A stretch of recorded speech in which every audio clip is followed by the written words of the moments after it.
Boa noite a todos vocês que estão sintonizados conosco.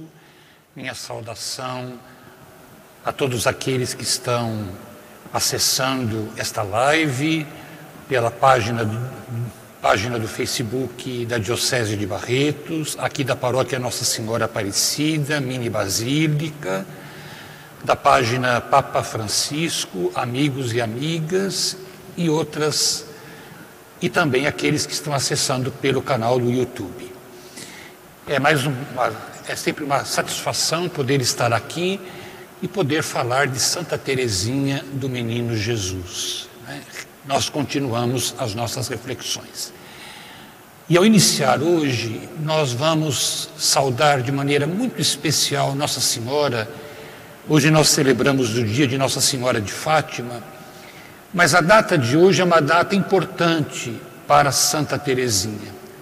Foi o dia em que Nossa Senhora apareceu a Santa Teresinha e num sorriso curou-a de todas aquelas convulsões,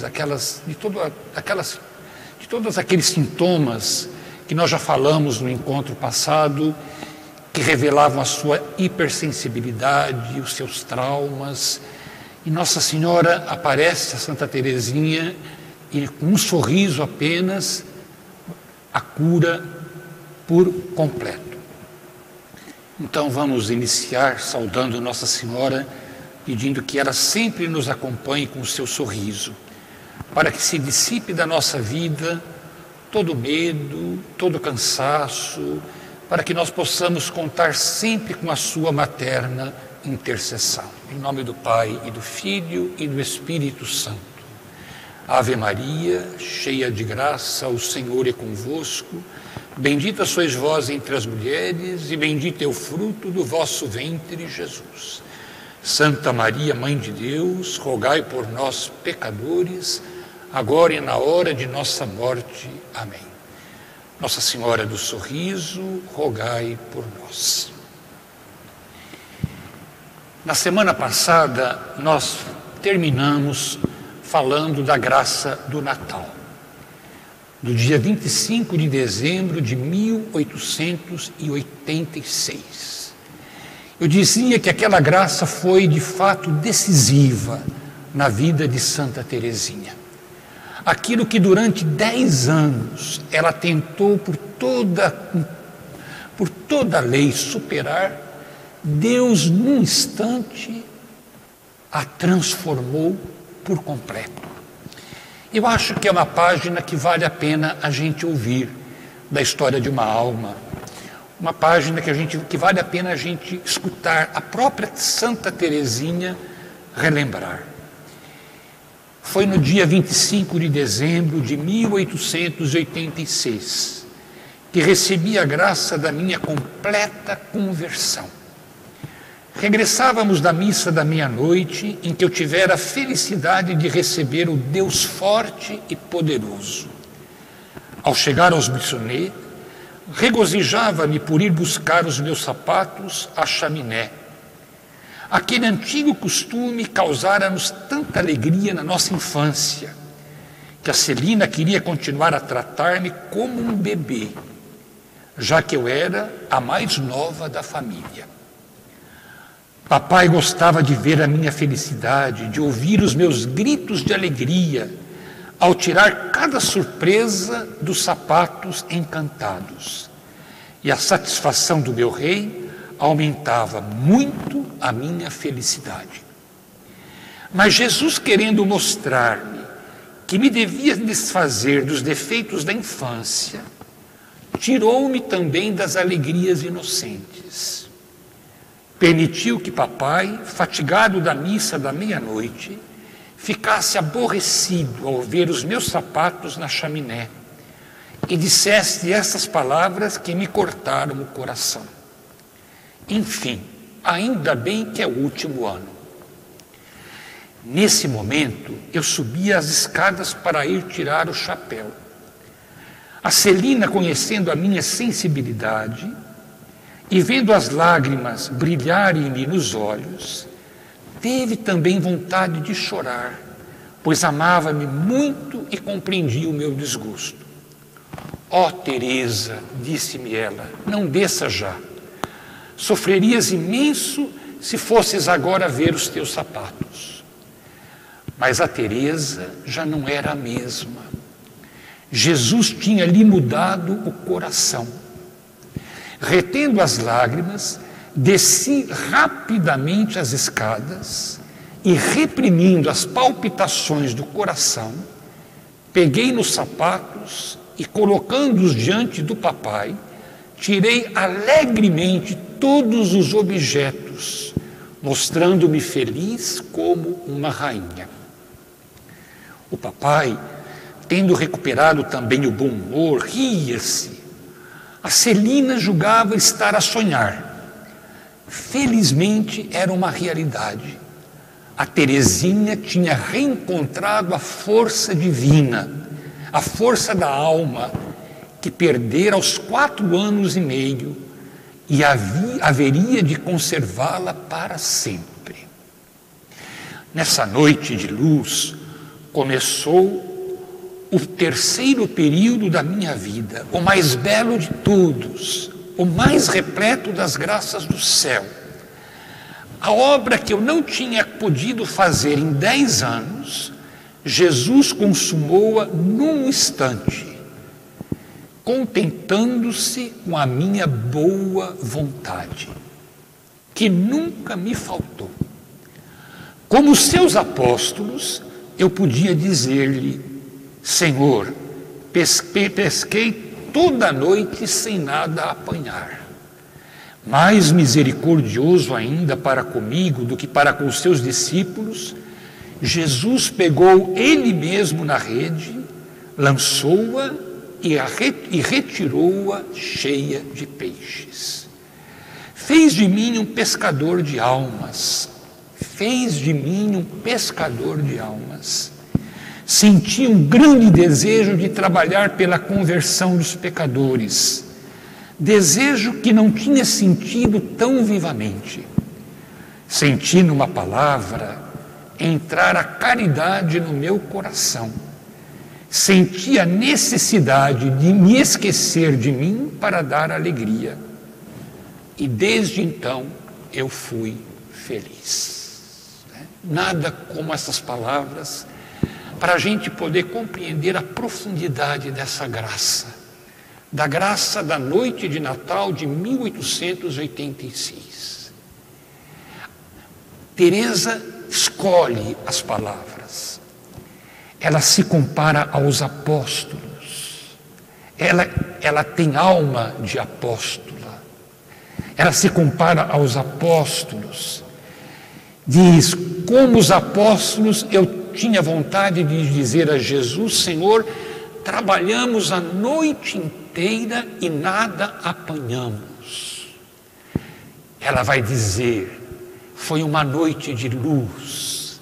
A caridade entrou no meu coração. Senti a necessidade de esquecer-me de mim para dar alegria aos outros. Desde então, eu fui feliz. Se nós queremos saber qual que é o segredo da felicidade de Santa Teresinha, o segredo da felicidade e da alegria dela é a caridade. É o desejo de esquecer-se de si para dar alegria aos outros. Este é o segredo para conservar a alegria e a felicidade. No início de 1887, uma semana após, Santa Teresinha completa 14 anos. 14 anos. Desde então, desde a graça do Natal, a transformação foi completa. Até no aspecto físico, Teresa sofre uma mudança. Agora já é uma adolescente, já é uma jovenzinha. Nesse período, Celina lhe dá lições de desenho. E nesse período também, algo que dava grande satisfação a Santa Teresinha era as suas leituras. E nesse período, Santa Teresinha lê um livro um livro do cônego Arminjon, chamado Fim do Mundo Atual e o Mistério da Vida Futura. E esse livro será decisivo para Santa Teresinha. Decisivo porque o cônego Arminjon se serve dos textos da Bíblia, dos textos dos padres da Igreja, e ele ajudava, com esse texto, a aprofundar no mistério cristão. Teresa não se contenta com aquilo que ela recebeu na catequese de perseverança.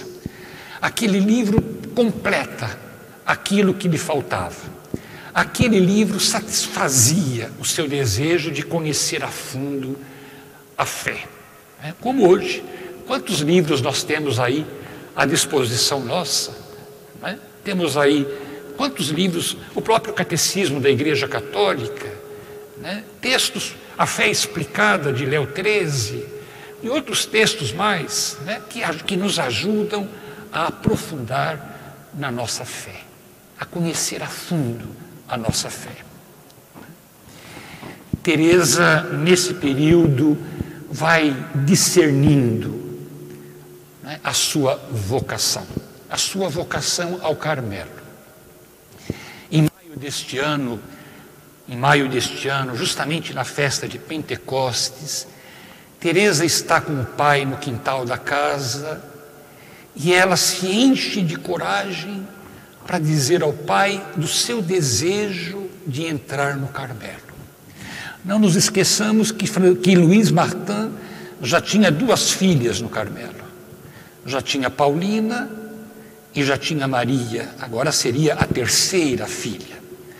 Leônia, a filha do meio, logo a seguir, vai partir para a visitação em Caen, onde ela vai ficar por 6 meses. Mas então, veja, Luiz Martin vai se dando conta de que as filhas, uma por uma, vão deixando o lar para abraçar o seu ideal. Teresa imaginava a dor que podia causar ao pai o seu pedido. Se arma de coragem, invoca a intercessão dos apóstolos e, aproveitando que estava com o pai no jardim da casa, senta-se junto dele, reclina a sua cabeça no peito do pai e pede ao pai a permissão de entrar o mais rápido possível no Carmelo. Vejam aí a foto número 8. Essa imagem nós a encontramos lá no quintal da casa de Lisieux. Uma imagem que relembra aquele momento que Teresa vai pedir ao pai a permissão para entrar o mais breve possível no Carmelo. Luiz Martin responde, o Luiz Martin levanta-se, abraçado com Teresa, vai bem próximo ao muro e tira do muro uma florzinha, uma saxifraga, tira a florzinha, uma margaridinha, tira com a raiz e tudo a margarida e dá a Teresa, simbolizando então a sua permissão, demonstrando que ele estava disposto a oferecer também aquela filha, sua caçula, para o serviço de Deus. Aquela florzinha, Teresa vai colocá-la numa gravura de Nossa Senhora das Vitórias e vai conservá-la a vida inteira consigo. Aquela florzinha, Teresa interpreta como sendo ela própria, que foi escolhida por Jesus e que foi tirada do seu lar completamente para ser transportada ao Carmelo.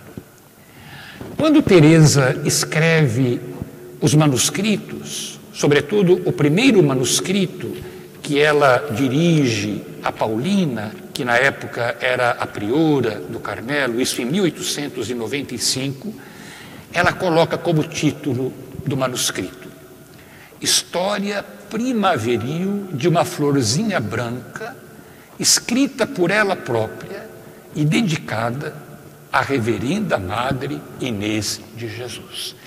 Veja como aquele símbolo foi importante para Teresa. Teresa diz que ela é aquela margaridazinha que foi transplantada para o Monte Carmelo.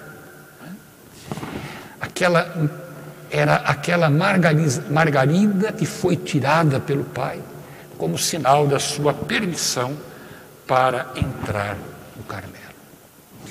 Bom, se nós continuamos a ler as páginas da história de uma alma, a gente vai ver que 1897 foi um ano muito importante na cronologia de Santa Teresinha. Neste ano, Santa Teresinha teve graças especiais. E também neste ano ocorreram fatos importantes, como nós vamos lembrá-los agora. Portanto, 1887 é um ano importante para Teresa. 1888 é quando ela entra no Carmelo, em abril de 1888. Portanto, 1887 é o período entre a graça do Natal e a entrada de Teresa no Carmelo. Uma das graças importantes para Santa Teresinha é este fato que nós encontramos também na história de uma alma. Um domingo, provavelmente em julho daquele ano, contemplando uma estampa de Nosso Senhor na cruz, fiquei impressionada com o sangue que caía de uma das suas mãos divinas.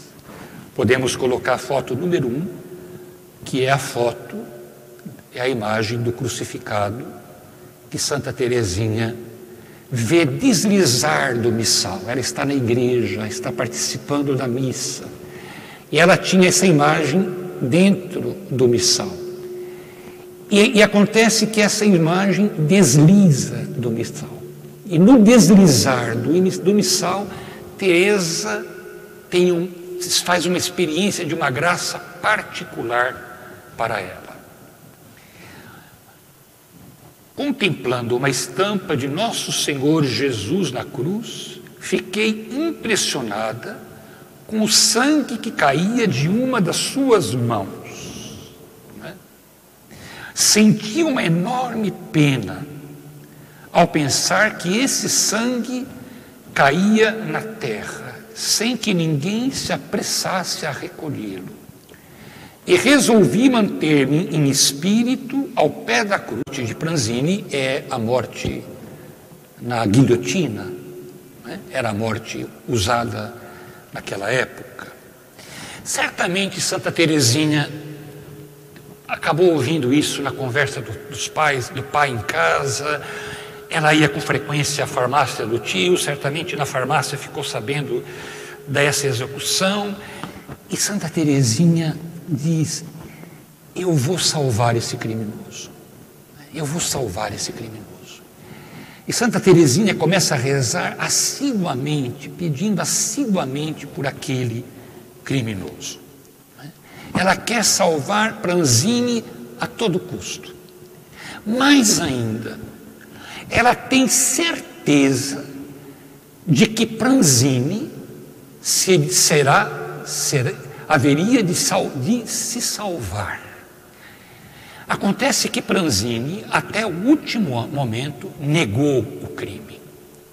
E até o último momento não deu nenhum sinal de arrependimento. Não deu nenhum sinal de arrependimento. Portanto, era muito... Mas mesmo assim, Santa Teresinha dizia que tinha uma certeza interior de que Pranzini haveria de salvar-se.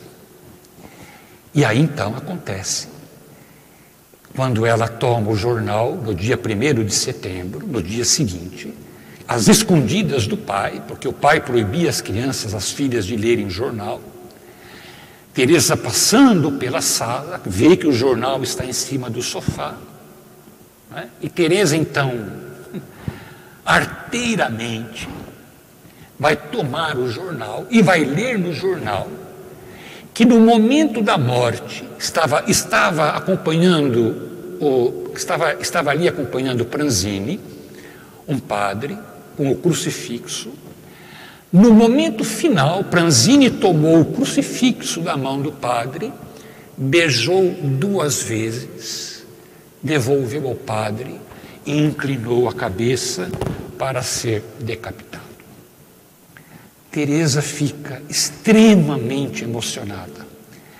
Teresa, que havia pedido um sinal, né? Mesmo que, embora tivesse a certeza de que Pranzini não haveria de se perder, mas havia pedido um sinal de Jesus, se dá conta de que Jesus a atendeu.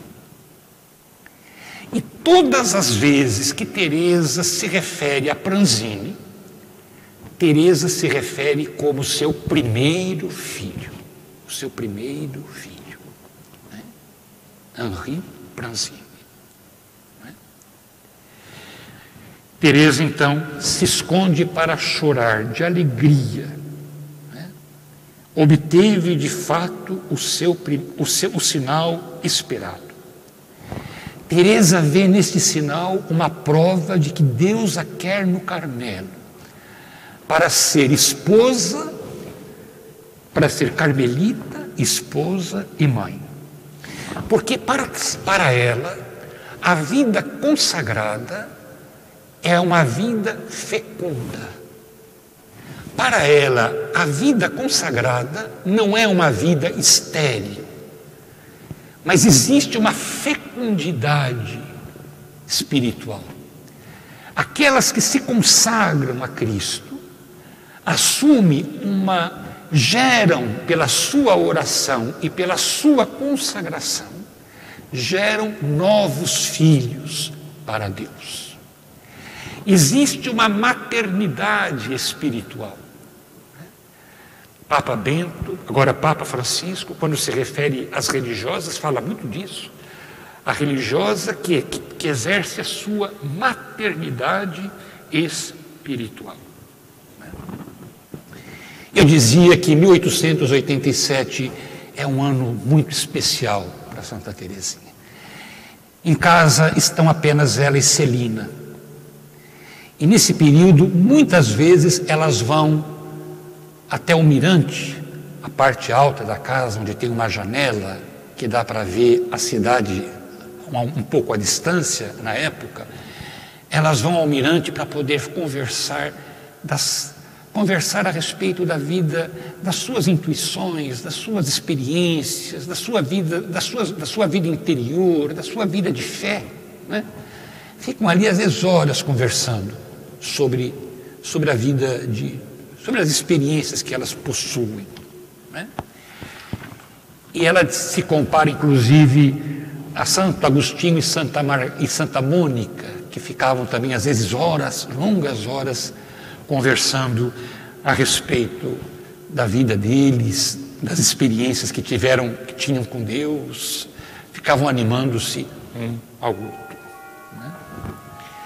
Nesse período, Santa Teresinha se decide a lutar pelo Carmelo. Olha, ela é uma menina que tem apenas 14 anos. Na época, as constituições dos mosteiros permitiam que podiam ingressar no mosteiro jovens a partir dos 17 anos. Teresa tem apenas 14 anos. Né? Bom, ela tinha a permissão do pai. O pai já havia lhe dado a licença. Ela tinha agora que pedir ao seu tio, porque o tio tinha a função de tutor das meninas, das filhas menores. Ela tinha que pedir a Isidoro Guerrin, era o irmão caçula de Zélia, o farmacêutico, que tinha uma farmácia no centro da cidade. Era uma pessoa muito influente, Lisieux, era um católico muito convicto. Mas era um homem também muito prático, era um homem muito decidido, né? E depois então de ter falado com o pai, Teresa vai pedir ao tio para que ele lhe dê a licença para que ela possa entrar no Carmelo. E o tio se recusa decididamente. Não nos esqueçamos que não tinha mais do que 2 anos que Teresa havia se recuperado daquelas crises, daquelas convulsões, 3 anos, e aquilo era muito vivo na memória do tio, né? Isidoro tinha muita a família tinha muita lembrança, se recordava muito daquilo, né? Os mais próximos sabiam de todo aquele drama que ela vive. O tio se recusa terminantemente. Dizia que ela não tinha idade para viver uma vida de filósofo. O tio Isidoro dizia. Ele dizia, nunca antes dos 17 anos. Teresa fica mergulhada nas lágrimas, fica 3 dias chorando o tempo todo, né? O tempo todo. Vive 3 dias na mais completa angústia. Ela diz que ela se assemelhava a Jesus no Horto das Oliveiras. É uma experiência de purificação que Teresa tem que viver. Ela precisava de um milagre. Paulina, que era a irmã não a mais velha, mas a primeira que entrou no Carmelo, sabendo da angústia de Teresa, escreve ao tio, dizendo ao tio que ele não impedisse de Teresa realizar o seu sonho. Mesmo porque Madre Maria do Gonzaga, que era a priora do Carmelo, e Madre Genoveva de Santa Teresa, que era uma das fundadoras do Carmelo, estavam plenamente de acordo. Diante do argumento de Paulina, o tio, por sua vez, deu a licença para que Teresa, então, ingressasse no Carmelo. Né? Bom, isso já na metade de outubro. Né? Acontece que agora ela tem que pedir licença ao superior do Carmelo. O superior do Carmelo é o cônego de la Truite. É o pároco da paróquia onde a família Martin frequentava, a paróquia de Saint-Jacques, a paróquia de Santiago, e era ao mesmo tempo o superior do Carmelo. O superior do Carmelo, ele era o representante eclesiástico, né? Então ele representava o bispo. Então cabia a ele tomar as decisões mais importantes quando se tratava do Carmelo. E o cônego de la Truite recusou-se peripetoriamente, decididamente, de que Teresa, de maneira alguma, não entrasse no Carmelo. Ele dizia, ao menos, ele dizia, eu só dou a permissão quando ela completar 21 anos. Né? 21 anos. Porque alguns meses atrás, uma jovem de Lisieux havia ingressado no mosteiro e havia adoecido e teve que sair às pressas. E o cônego de la Truite não queria correr um outro risco, porque aquilo foi motivo de muito burburinho, muita conversa na cidade. Como é que é possível que dêem a licença a uma criança para se tornar carmelita? E o cônego de la Truite não estava disposto a passar um outro vexame. O próprio médico do Carmelo, o doutor Cormier, é aquele que vai depois tratar Santa Teresinha quando ela fica doente no final da vida. O próprio médico não aprovava a sua entrada. Era jovem demais para uma vida tão austera. Né? Eu acho que eu cheguei a comentar no encontro passado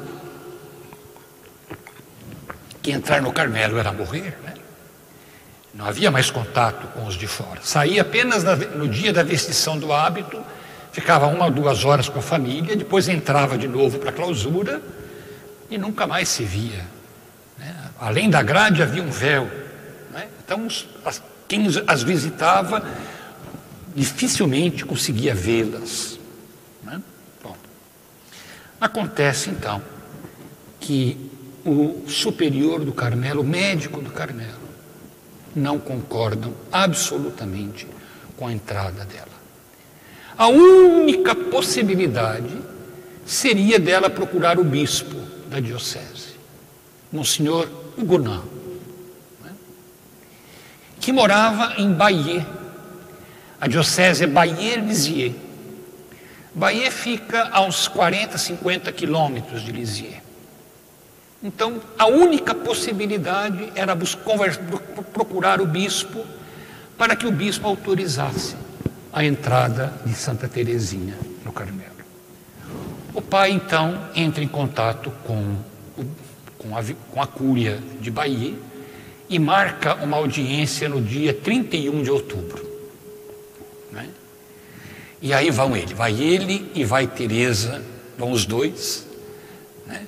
Certamente pegam uma estrada de ferro, pegam um trem, vão a Bayeux para encontrar-se com o bispo.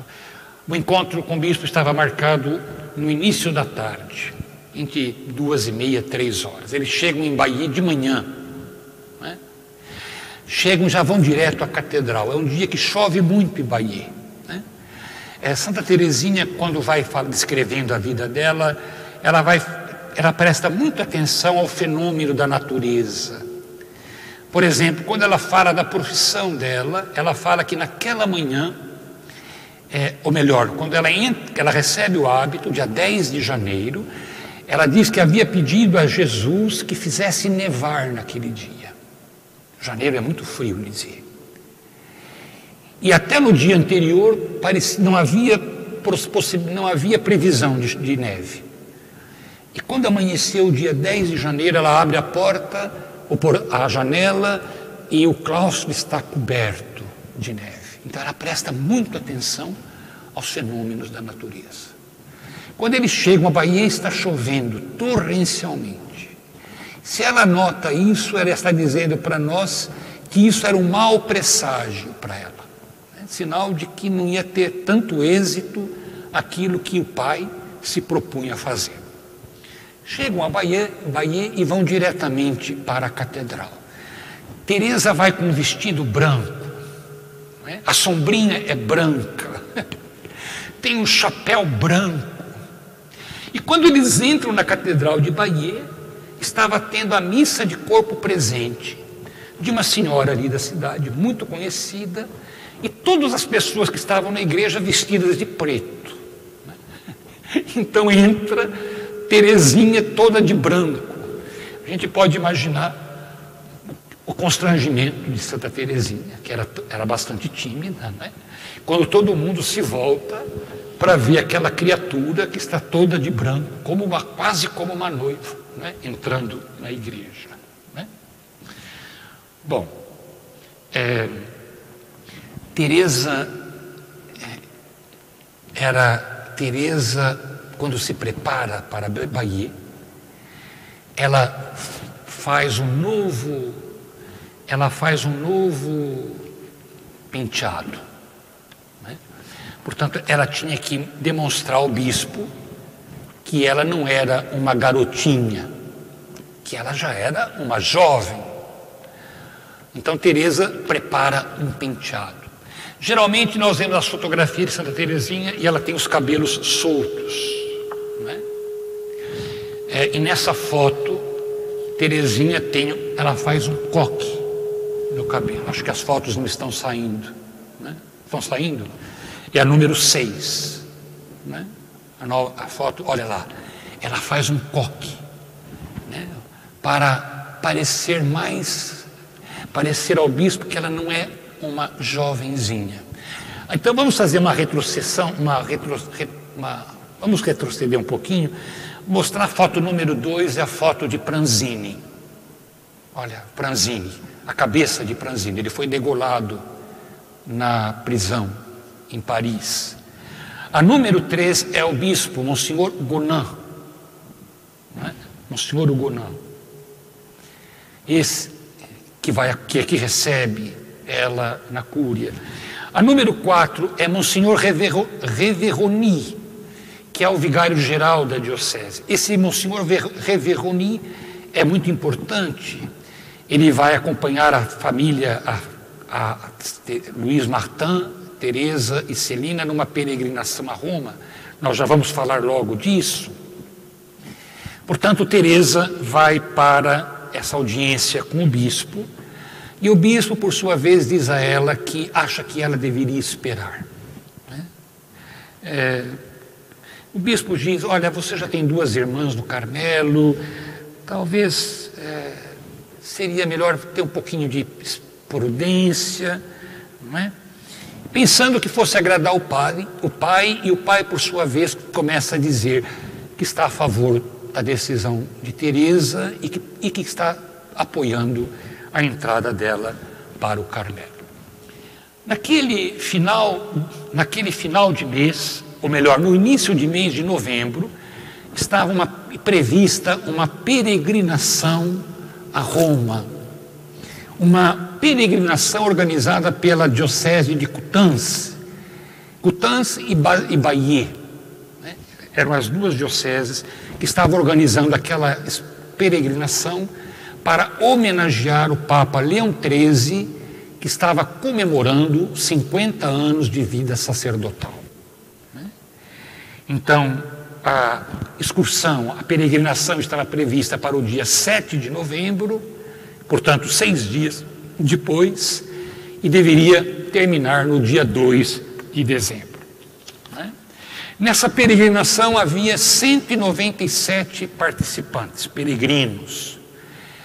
Desses 197, 1/4 parte deles era da nobreza. Portanto, eram gente de muita posse. O preço da viagem era 600 francos na primeira classe. E nessa viagem estavam presentes 75 sacerdotes que participavam da peregrinação. Portanto, voltaram a Bayeux, a Lisieux.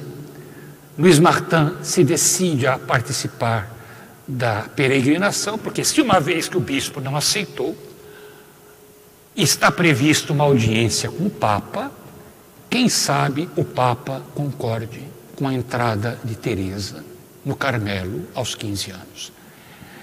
O bispo Monsenhor Hugonin devia participar, mas depois acabou tendo um contratempo, e vai o Monsenhor Reveroni vai no seu lugar para acompanhar os peregrinos de Bayeux e Lisieux.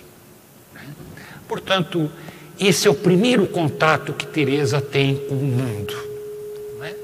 Ela está fora do seu ambiente familiar.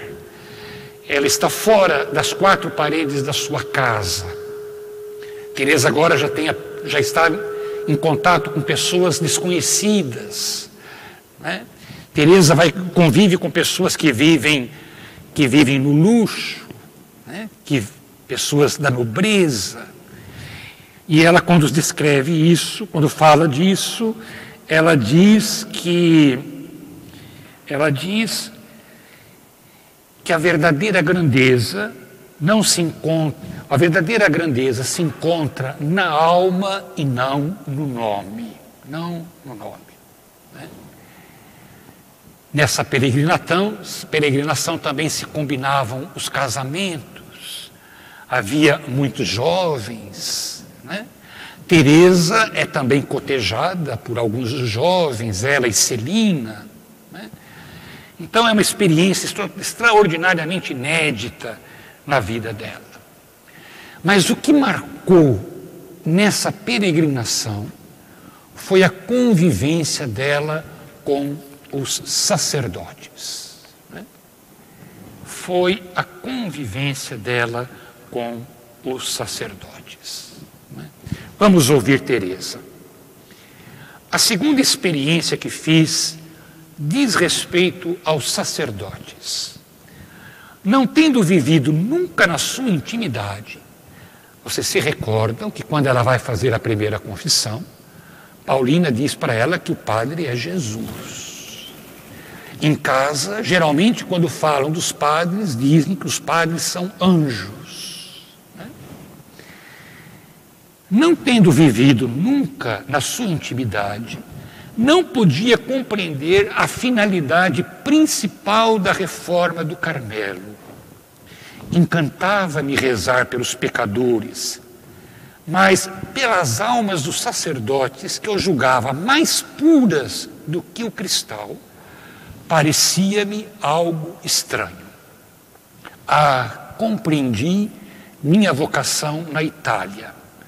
E não era ir buscar demasiado longe um conhecimento tão útil. Durante um mês, convivi com muitos sacerdotes santos e vi que se a sua sublime dignidade os eleva acima dos anjos, nem por isso deixam de ser homens frágeis e fracos. Se os sacerdotes santos, a quem Jesus chama no seu evangelho sal da terra, mostra na sua conduta que tem uma necessidade extrema de orações, que se há de dizer dos que são tíbios? Não disse Jesus, se o sal perder o seu sabor, com o que há de se salgar? Ó minha madre, como é bela a vocação que tem por finalidade conservar o sal destinado às almas. Essa é a vocação do Carmelo, porque o único fim das nossas orações e dos nossos sacrifícios é ser apóstolo dos apóstolos, rezando por eles enquanto eles evangelizam as almas com as suas palavras e, sobretudo, com o seu exemplo. Tenho de parar. Se eu continuasse a falar sobre este assunto, nunca mais acabava.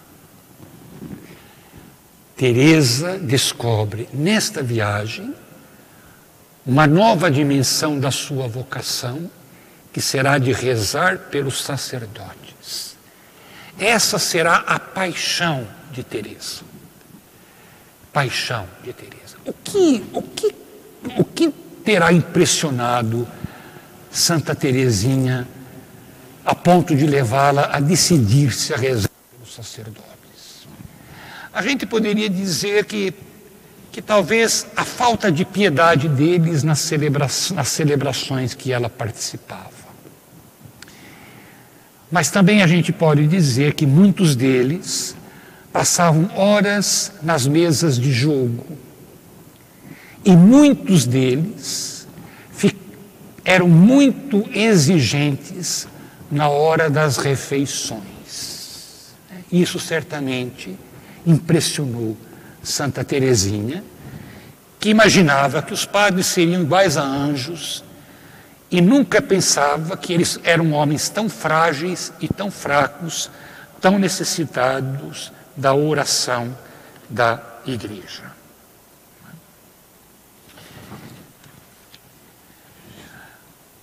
Bom,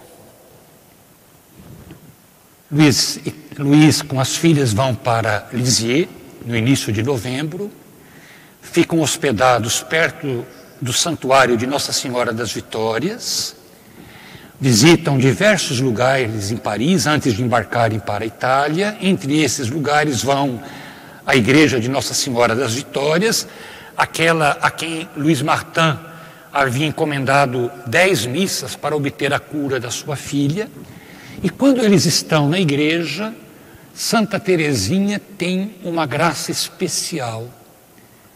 Nossa Senhora dissipa aquela angústia que ela tem no coração de ter revelado o segredo à sua irmã Maria.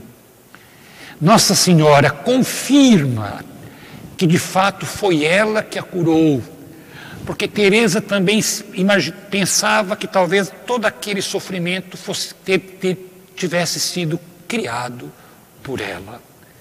Portanto, essa foi uma graça muito especial que Teresa obteve na visita à igreja de Nossa Senhora das Vitórias.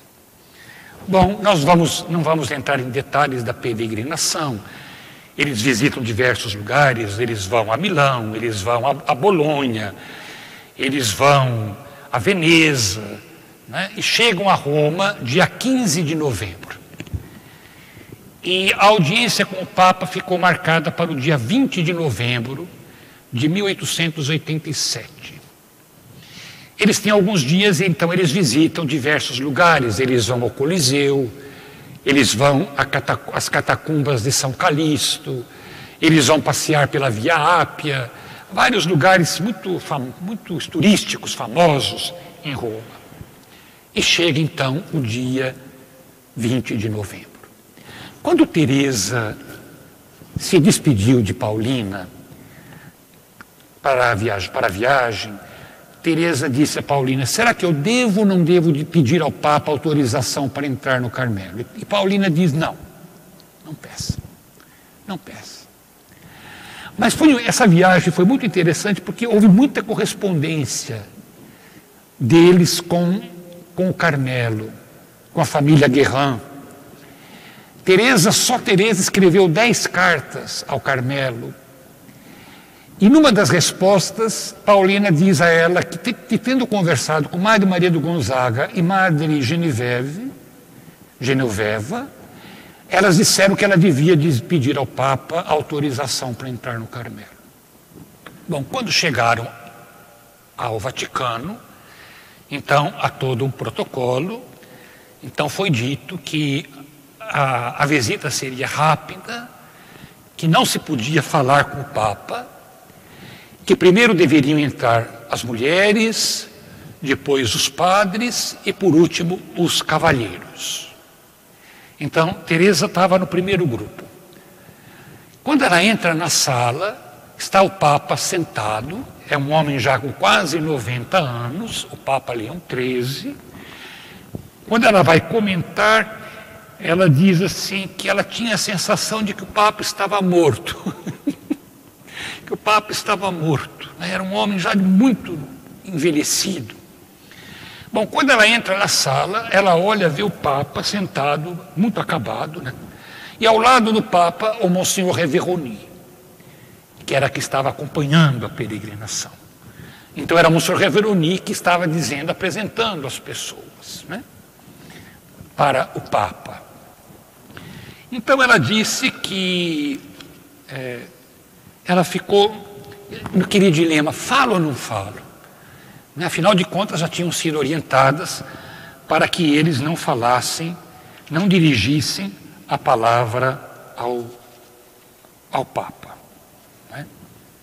Bom, entraram na sala e quando foi se aproximando, ela olha para Celina e falou: e aí, fala ou não fala? E Celina falou: fala. E ela entrou. E os peregrinos entravam, ajoelhavam-se diante do Papa, beijavam o anel do Papa e saíam para outra sala. Né? Outra sala. Eu estou tentando encontrar aqui, né, porque nada melhor do que ouvir a própria Teresinha. Depois da missa de ação de graças, que se seguiu a da sua santidade, começou a audiência.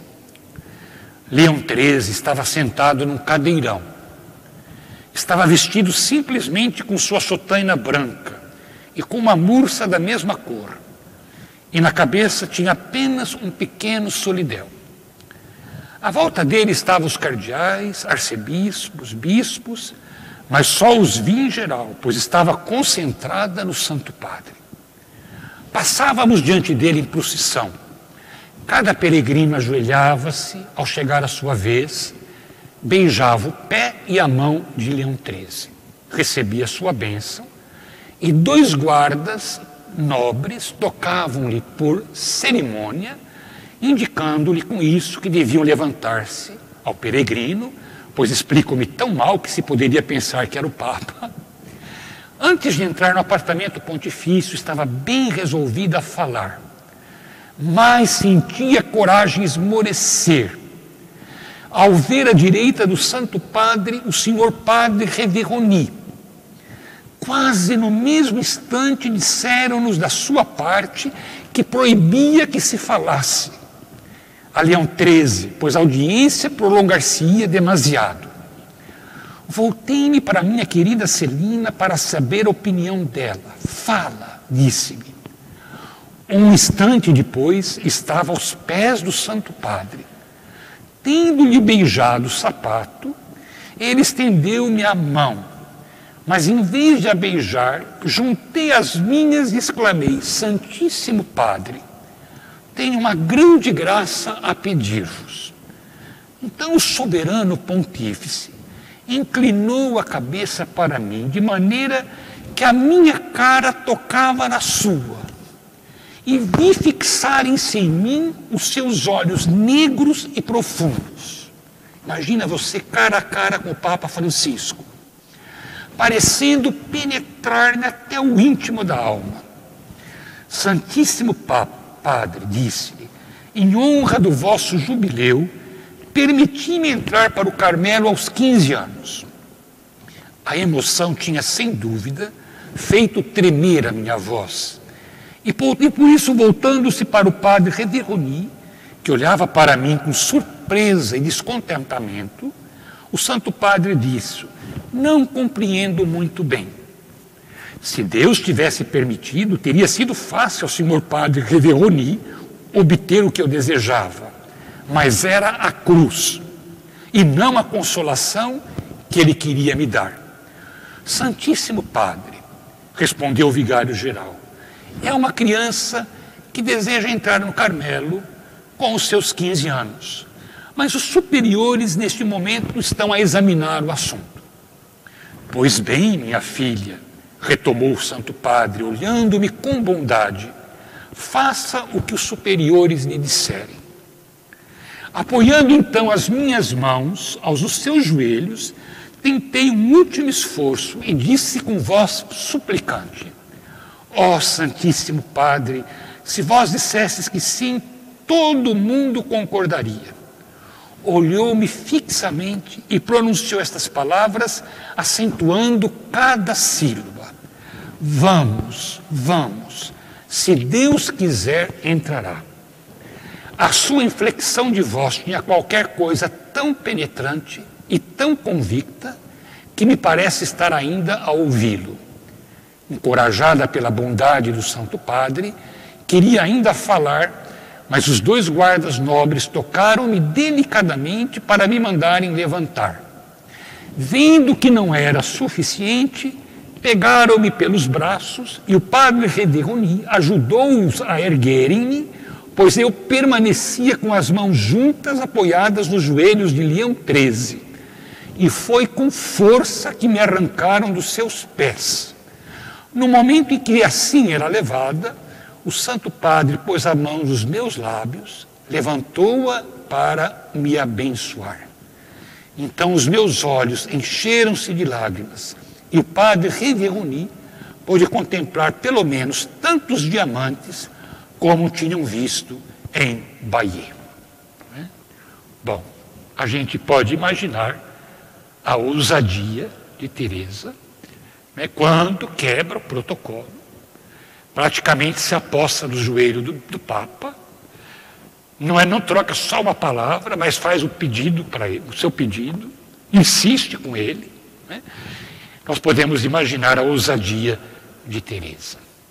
Bom, a viagem continua, Teresa procura agir naturalmente, o padre Reveroni logo já demonstra a sua simpatia, a sua bondade com Teresa, embora não toque no assunto, mas tem gestos de gentileza com Teresa. Chega o Natal, eles voltam para Lisieux, chegam em Lisieux 2 de dezembro. Antes de chegar a Lisieux, passam por Assis, depois passam por Marseille, visitam a Basílica de Nossa Senhora da Guarda, e dali vão para Lisieux. Portanto, chegam dia 2 de dezembro. Esse fato, dia 24 de novembro, um dos jornais que circulava em Lisieux, o jornal Universo, traz como matéria a pequena Teresa Martin, que na audiência com o Papa se ajoelha aos pés do Papa e conversa com o Papa e pede insistentemente ao Papa que deseja a permissão para entrar no Carmelo. Aquilo que até então não era conhecido, agora se tornou público. Todo mundo sabia que Teresinha desejava entrar no Carmelo. Voltam para Lisieux, o cônego de La Truie, extremamente severo. Teresa sonhava entrar no Natal de 1887, no Carmelo. Passa o Natal, não tem nenhuma resposta. Nesse período ela escreve ao bispo, escreve ao Monsenhor Reveroni, não tem nenhuma resposta. Dia 28 de dezembro, Paulina manda um recado para casa, dizendo que o bispo havia autorizado a entrada de Teresa no Carmelo. As monjas, portanto, sabendo do quanto a quaresma, que devia começar logo a seguir em fevereiro, era severa no Carmelo, pediram que ela adiasse a sua entrada para o mês de abril. A festa da Anunciação, naquele ano, estava transferida para o dia 9 de abril, foi a data escolhida para a entrada de Teresa no Carmelo. 9 de abril de 1888, quando se celebrava a festa da Anunciação do Senhor. Para Teresa se por um lado foi uma boa notícia, aqueles 3 meses de espera foram bem difíceis.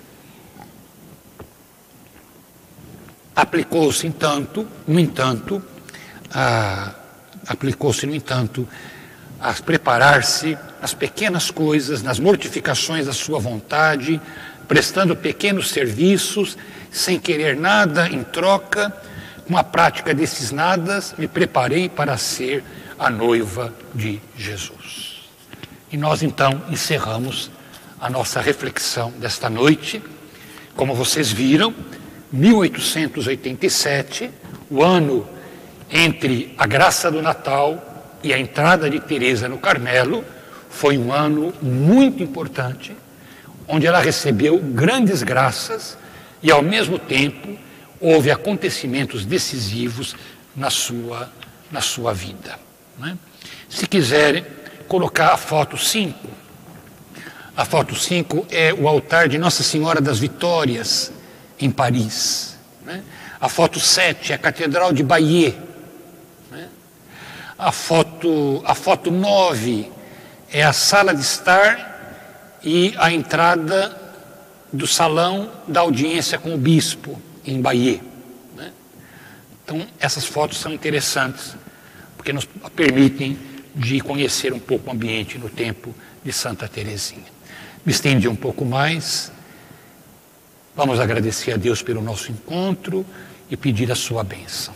Pai nosso que estais nos céus, santificado seja o vosso nome. Venha a nós o vosso reino. Seja feita a vossa vontade, assim na terra como no céu. O pão nosso de cada dia nos dai hoje. Perdoai-nos as nossas ofensas, assim como nós perdoamos a quem nos tem ofendido. E não nos deixeis cair em tentação, mas livrai-nos do mal. Amém. Pela imposição das minhas mãos sacerdotais, pela intercessão da Virgem Maria, Mãe de Deus, de São José, seu esposo, de Santa Teresa do Menino Jesus, de todos os anjos e santos, desça sobre vós a bênção do Deus Todo-Poderoso, Pai, Filho e Espírito Santo. Amém. Boa noite a todos. Nos encontramos na próxima quarta-feira, se Deus quiser.